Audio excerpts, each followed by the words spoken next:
सोचिए, सालों की मेहनत, लाखों की फीस और फिर हाथ में आती है एक डिग्री। लेकिन आज इस 2026 की दुनिया में एक बहुत बड़ा और थोड़ा डराने वाला सवाल हम सबके सामने खड़ा है। क्या ऐसा हो सकता है कि जिस एक स्किल को सीखने में इतनी मेहनत लगी, वो आने वाले कल में बेकार हो जाए? थोड़ा अजीब लगता है ना सोचने में। चलिए, आज इसी सवाल की गहराई में उतरते हैं। तो सबसे पहले, क्या हमारी डिग्री, जिसे हम अपनी सबसे बड़ी ताकत मानते हैं, अब एक खतरा बन गई है? आइए देखते हैं। देखिए, एक तरफ है सालों की मेहनत और लाखों का इन्वेस्टमेंट जो एक डिग्री में लगता है, और दूसरी तरफ एक बिल्कुल नई सच्चाई जहां स्किल्स की एक्सपायरी डेट बहुत तेजी से नजदीक आ रही है। और इसकी वजह है एआई और ऑटोमेशन।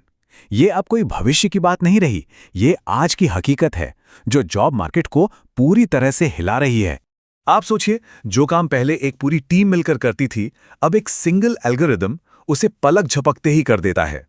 सिंपल डेटा एंट्री से लेकर बेसिक कोडिंग तक बहुत सारी पारंपरिक नौकरियां अब सीधे सीधे रिस्क जोन में हैं। और यहीं से एक बहुत ही जरूरी कॉन्सेप्ट सामने आता है, जिसे हम कह सकते हैं स्किल्स की एक्सपायरी डेट। इसे टेक्निकल भाषा में स्किल ऑब्सोलेसेंस कहते हैं। मतलब सीधे शब्दों में, जब कोई नई टेक्नोलॉजी आती है तो पुराना हुनर बेकार हो जाता है। याद है, एक जमाना था जब टाइपराइटर ठीक करने वालों की या फोटो फिल्म डेवलप करने वालों की कितनी डिमांड थी। कहाँ गए वो सब? डिजिटल टेक्नोलॉजी ने उन स्किल्स को एक तरह से रिटायर कर दिया। लेकिन अब जो आंकड़ा सामने आ रहा है, वो सच में चौंकाने वाला है। एक हालिया रिपोर्ट के मुताबिक आज अगर कोई टेक्निकल स्किल सीखी जाती है तो उसकी हाफ लाइफ यानी उसकी वैल्यू सिर्फ 5 साल है। इसका मतलब समझ रहे हैं, 5 साल में उस स्किल की वैल्यू आधी हो जाएगी। इस चार्ट को देखिए, ये इस बात को और भी साफ कर देता है। जो स्किल साल 2000 में सीखी गई थी, वो कितने लंबे समय तक चलती थी, और आज सीखी गई स्किल की उम्र कितनी कम हो गई है। मतलब साफ है, स्किल्स के पुराने होने की स्पीड अब रॉकेट की तरह बढ़ गई है। तो सबसे जरूरी बात यह है कि आज के युवाओं के सामने सबसे बड़ी चुनौती बेरोजगारी नहीं है। सबसे बड़ा चैलेंज है अनस्किल्ड होना, यानी ऐसे स्किल्स का होना जिनकी अब जरूरत ही नहीं है। तो सवाल उठता है, क्या एआई हमारा दुश्मन है, या फिर इस अंधेरे में कोई रोशनी की किरण भी है? चलिए अब इसका दूसरा पहलू देखते हैं। ये लाइन बहुत जरूरी है और इसे आराम से समझते हैं। एआई आपको रिप्लेस नहीं करेगा, लेकिन एक ऐसा इंसान जिससे एआई इस्तेमाल करना आता है, वो आपको रिप्लेस कर देगा। सच कहूं तो यही इस पूरी चर्चा का निचोड़ है। यानी समाधान टेक्नोलॉजी से डरना नहीं है, समाधान है उसके साथ अडैप्ट करना, उसके साथ खुद को ढालना।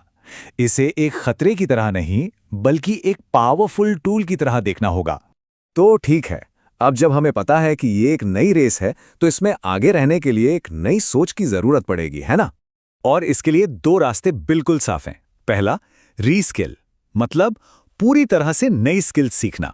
मिसाल के तौर पर सोचिए, एक ग्राफिक डिजाइनर है, वो एआई टूल्स इस्तेमाल करके 3D विजुअलाइजेशन सीख ले। ये हो गया रीस्किल। और दूसरा रास्ता है अपस्किल, मतलब जो स्किल्स पहले से हैं उन्हें और बेहतर और एडवांस बनाना।